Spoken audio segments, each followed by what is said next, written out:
You read any good books on prayer lately? It's just such a great encouragement to read inspiring books on prayer, not just books that are encouraging and educational, but have that inspirational component.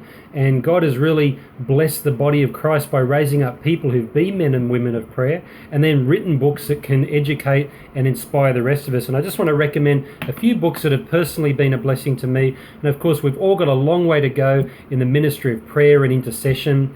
Really, how many of us could say, I've gone as deep as I could possibly go, I've reached my maximum potential, I'm at my peak in prayer, I'm just selfless all the time in praying for others, and my intimacy with God is just exactly where it could be. I'm sure we would all acknowledge that we can all mature and grow in our prayer lives. And one of the tools we can use is just some excellent books that God has blessed the body of Christ with.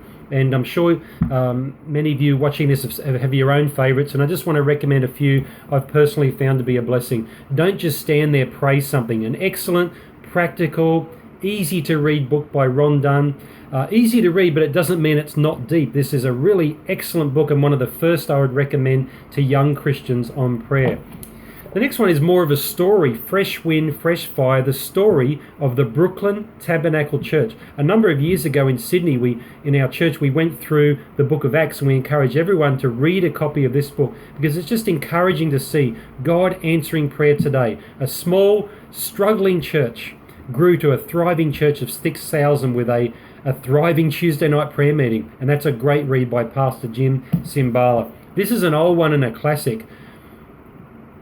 Rees Howells, intercessor. He was a coal miner in Wales. He went on to found the Bible College of Wales, and this book is a great inspiration because there's stories in it of God answering prayer today. And I just want to encourage us all that, look, miracles are not locked up in the Old and the New Testaments. God's hand is not short that it cannot save. He is still able to work and move today as people of faith cry out to him with expectation and anticipation. God is still working miracles. And it's great to read these books. For example, Rees Howells saw God steer events in World War II in answer to his prayers. That's a great read. And one of my favorites, Praying Hyde. Have you read this one? It's about John Hyde, who went as a missionary to the northwest of India. It's now part of Pakistan.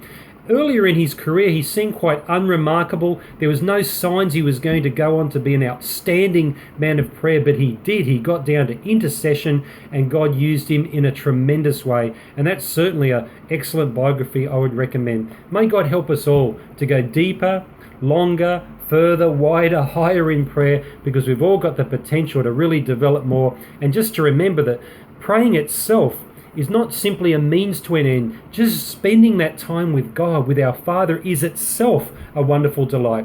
And then any blessings we receive in the form of answers to prayer, that's a bonus. But just to spend that time communing with God is itself a delightful thing. May God draw us into the prayer closet for these enriching, delightful times with him.